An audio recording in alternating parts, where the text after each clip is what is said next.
Ooh. Oh, look at me! I'm like a gamer lad. I look like a Star Trooper. I feel amazing when I actually look like a tit. I look like a massive tit with a condom on my head. I look like a member of Daft Punk, but I feel like a member of Daft C***s. I feel like a Daft C***. I look ridiculous. What is this shit? What the f*** happened to Space Invaders and Pac-Man to make me stand here looking like this? Is there no shame in the world anymore? Shame on you, gaming industry. Shame. Hashtag shit gamer c***s for wankers. Whatever that saying is they make. Yes, they've robbed all my studio time, so I've robbed their toys. Toys. Fucking grow up!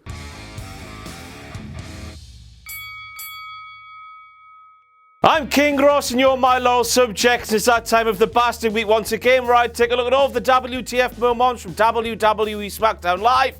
And for the second day in a row, there will be no swearing throughout the duration of this video because once again we're filming at 4 PM because of hashtag gamer SHITCUNT wankers for dickheads. Awful. Oh, we'll be 15 minutes, King Ross. 1 hour later, here we go. Finally got some studio time. Let's get cracking with the knacking, hey. And we're starting with Kevin Dunn, who played the Wyatt's new blah, blah, blah, blah, blah, blah thing over Greg Hamilton announcing that their tag team match was coming up next. This bit of cluster muckery was then followed up by several minutes of silence before the Wyatt's new entrance, you know, with that funny Randy Orton bit at the start, started. Kevin Dunn, he made a big whoopsie. Basically, the Rock's Tooth Fairy came into the production truck and threatened Kevin Dunn with a knife. This put Kevin Dunn off. He played something too early, he played the other thing too late, and the Rock's Tooth Fairy nicked all his teeth. Getting a bit bad, these stories now, aren't they? Bit crap like the gamer lads' timekeeping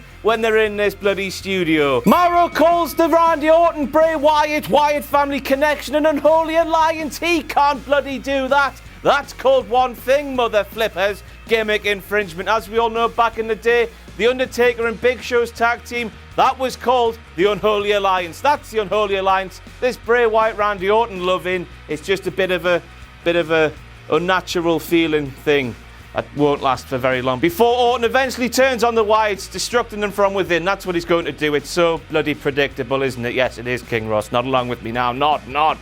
Back to Kevin Dunn once again, who played the Raw tag team graphic instead of the SmackDown tag team graphic before the SmackDown tag team titles were going to be defended on SmackDown Live. WTF, this means one thing, mother flippers. He was absolutely pissed as a fart on mouthwash before the show went on the air. He was drinking gallons of mouthwash and getting absolutely hooked. That's not a swear word because I put it in the 2 syllables. Sam, thank me later. And he was, drunk on mouthwash. That's what we're going with because he's got really big teeth that need a lot of care and attention.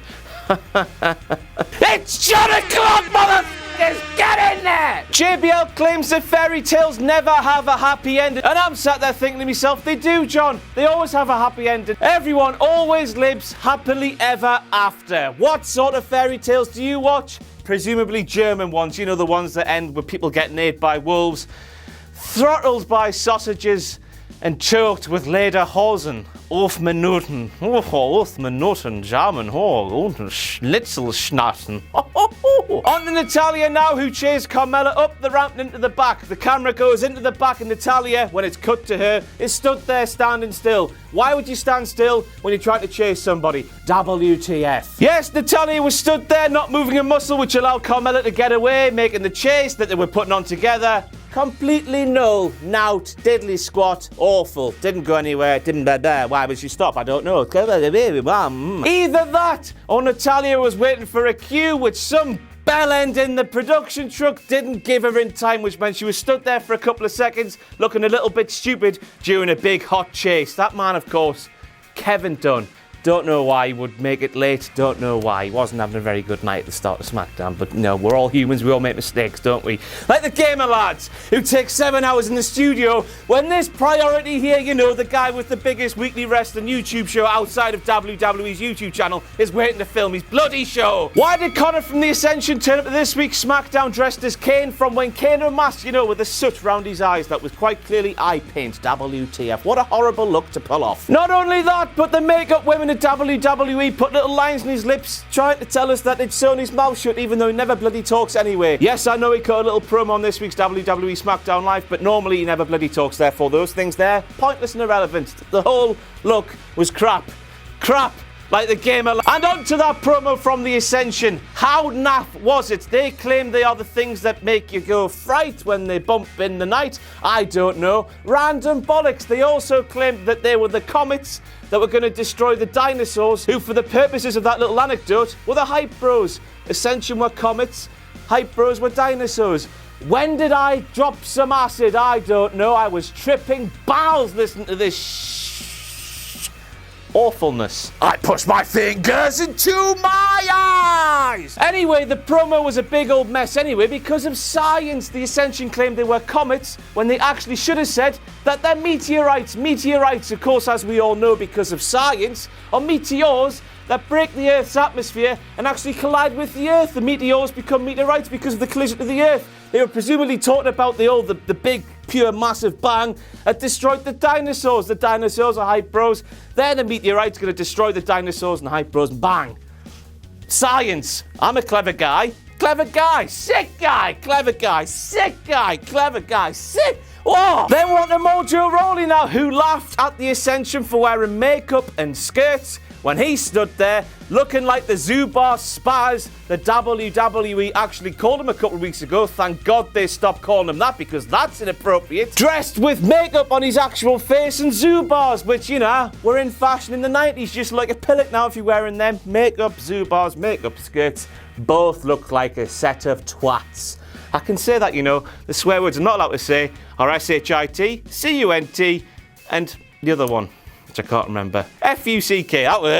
Gamer lads. It's John O'Clock again, because he's back at the fucking double. While John was talking about Mojo Rawley, he claimed you put your foot to the carburetor and drive like the car has been stolen.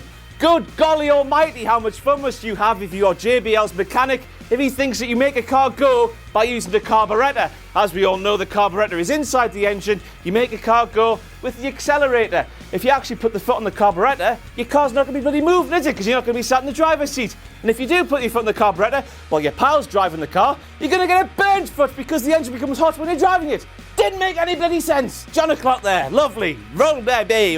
Kalisto versus Baron Corbin once again. I push my fingers into my eyes. There's a t-shirt coming. I can smell it. I can smell the money. Basically, Sam, siren please, new era, same old S-H-I-T-E. Who the flip is that and what the flip is she doing on my wrestling show? Horrible little girl. Didn't like it. Not one bit. Who is she? What is she doing? Why do we care? I don't know. WTF either way. Just get her off. Don't want to see it. She's not a wrestler. Although it would be funny. It would be funny if The Undertaker made his big return and just killed her! Just killed her! We all saw it. If you didn't see it, you're a blind mother bleeper. The moment when Fandango got his foot caught on the cable when he was meant to be attacking one of American Alpha, whichever one's in that picture. I can't bloody remember. I suppose you could say, you know, because Fandango's a dancer, it takes two to tangle. Not tango. Tangle! He got tangled up in the wire. Tango's a dance, this sounds similar. Tangle takes two to tangle. Laugh, you horrible... No, bleed, I don't know what I'm doing. Becky Lynch once again cutting a promo live on WWE SmackDown Live. WTF.